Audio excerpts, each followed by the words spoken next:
Hi, hello students. Welcome to our channel. ఈ video మనం 10th class maths chapter 2 polynomials example 4 గురించి నేర్చుకుంటున్నాం. మీకు ఈ చాప్టర్ లో ఉన్న all examples, all exercises videos and introduction video ఈ వీడియో లాస్ట్ లో మీకు ప్లేలిస్ట్ డిస్ప్లే అవుతుంది. చెక్ చేసుకోవచ్చు. మన ఛానల్ ఇంకా ఎవరైనా సబ్స్క్రైబ్ చేసుకోకపోతే ప్లీజ్ సబ్స్క్రైబ్ చేసుకోండి. ఎగ్జాంపుల్ 4 చూడండి.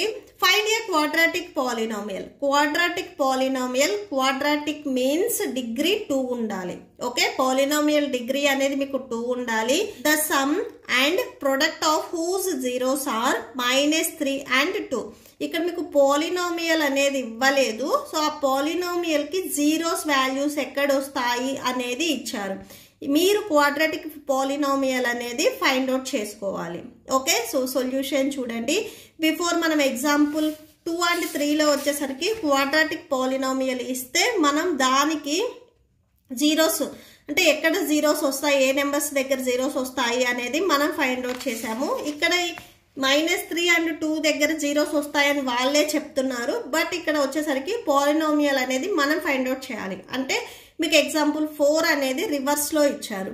ఓకే, సో సొల్యూషన్ చూడండి. ఫస్ట్ క్వాడ్రాటిక్ పాలినోమియల్ అంటే మీకు డిగ్రీ అనేది 2 ఉండాలి. సో డిగ్రీ 2 ఉండేటట్లుగా మనం పాలినోమియల్ రాసుకోవాలి. నేను ఆల్రెడీ మీకు ఈ చాప్టర్ ఇంట్రడక్షన్ చెప్పినప్పుడు చెప్పాను. లీనియర్ పాలినోమియల్ అంటే ax + b. అదే క్వాడ్రాటిక్ పాలినోమియల్ అంటే ax² + bx + c. And cubic polynomial అంటే ax³ + bx² + cx + d. ఇలా మనం రాసుకుంటాము. ఇక్కడ క్వాడ్రాటిక్ అన్నారు అంటే డిగ్రీ 2 ఉండాలి కాబట్టి ax² + bx + c. ఇది క్వాడ్రాటిక్ పాలినోమియల్. ఇనీషియల్ గా మనకి ఒరిజినల్ గా x² + 3x + 2 are x² + 4x + 2 ఇలా ఉంటాయి కదా, ఆ పాలినోమియల్ లోకి మనం కన్వర్ట్ చేసుకోవాలి. ఓకే ఓకే, పాలినోమియల్ ఇది రాసుకున్నాము. And its zeros be alpha and beta. Okay, so alpha plus beta మనం బిఫోర్ ప్రాబ్లమ్స్ కి ఏం చేసాము, సమ్ ఆఫ్ జీరోస్. ఇక్కడ ఏవైతే సమ్ జీరోస్ ఉన్నాయో అంటే జీరో వాల్యూస్ ఏవైతే ఉన్నాయో వీటిని మనం సమ్ చేసుకోవాలి. Okay, alpha plus beta. So add చేస్తే ఇక్కడ మనకి -3 వస్తుంది. ఓకే, సో ఈ -3 మనము యాక్చువల్గా ఎలా రాసుకుంటామంటే coefficient of x by coefficient of x². So ఈ ఫార్ములాని మనం యూజ్ చేసుకుంటాము. Minus coefficient x by coefficient of x². Okay, so coefficient of x coefficient ఇక్కడ ఏంటిది b. ఫార్ములాలో మైనస్ ఉంది కదా, -b. Coefficient of x² coefficient ఇక్కడ ఏముంది, a ఉంది. అంటే -b/a వాల్యూ -3 అని చెప్తున్నారు. And next same product of the zeros అని రాసుకుంటాం కదా, నెక్స్ట్ అది రాసుకోండి. Alpha into beta that equal to ఈ వాల్యూ వచ్చేసరికి నెక్స్ట్ వాల్యూ ఏముంది, 2 ఉంది. 2 తీసుకోండి.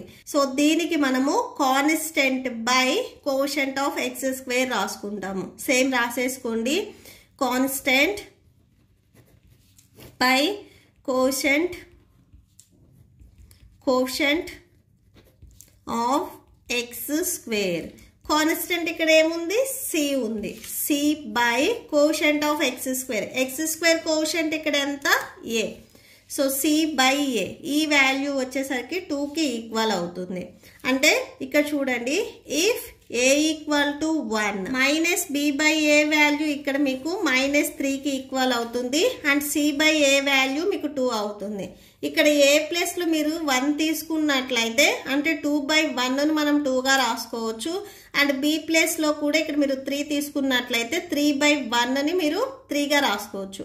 అంటే ఇక్కడ మైనస్ ఉంది కాబట్టి మైనస్ రాసుకుంటాము. If a = 1, suppose a value 1 అయితే దెన్ b వాల్యూ ఇక్కడ ఎంత అవుతుంది, 3 అవుతుంది. మైనస్ కాదు, +3ని. Okay, so +3 and c value and c = 2 అవుతుంది. ఈ c వాల్యూ 2 అవుతుంది. ఓకే, a ప్లస్ లో మీరు 1 తీసుకుంటే 2/1ని మనం 2గా రాసుకోవచ్చు. ఇక్కడ కూడా సేమ్ చూడండి, ఏ ప్లేస్లో 1 తీసుకుంటే -3 రావాలి అంటే -3/1గా రాసుకోవచ్చు. ఓకే, సో ఇలా రాసుకుంటే మీకు సేమ్గా వస్తుంది. ఈ వాల్యూస్ని ఇప్పుడు మీరు ఈ క్వాడ్రాటిక్ ఫామ్లో సబ్స్టిట్యూట్ చేయండి, అంటే ఈ పాలినామియల్లో సబ్స్టిట్యూట్ చేయండి. సో మీకు కరెక్ట్గా పాలినామియల్ అనేది వస్తుంది. For the quadratic polynomial